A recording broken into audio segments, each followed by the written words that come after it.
answered is what happened there.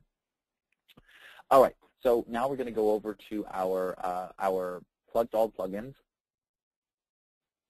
And you can see that I'm going to go ahead and activate the plugin. And now EditFlow has created down here on the left-hand side panel its little nav link, okay? And it gives us something called a calendar. And it's a much more powerful tool, but you can see here that there's a customizable calendar. Click on Calendar.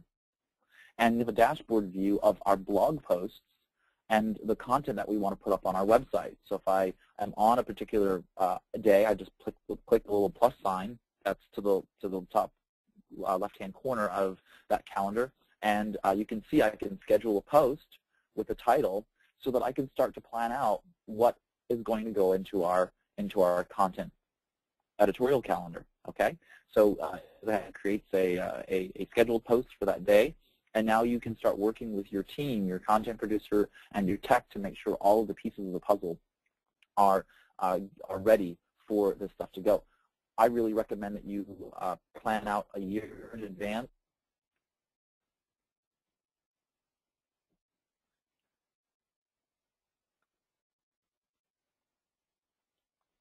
So you really want to plan out at least 52 weeks forward of at least weekly content to start, okay? I know that sounds like a tall order, but it's really not.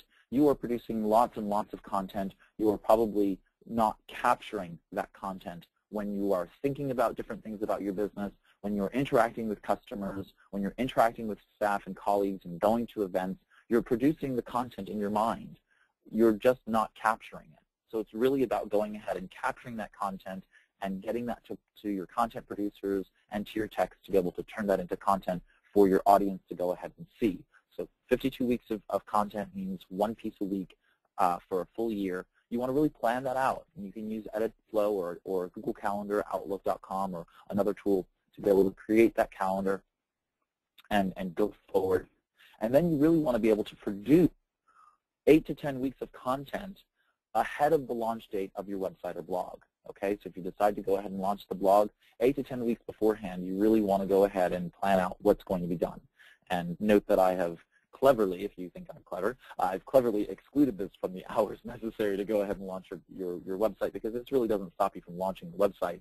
This really stops you from launching the blog itself. So you wouldn't launch the blog until after you've launched the website, and that's perfectly fine. Okay, so 8 to 10 weeks of content production, getting yourself ready to go. But that now allows you that on day one of the blog launch, you're now 8 to 10 weeks ahead of schedule. You've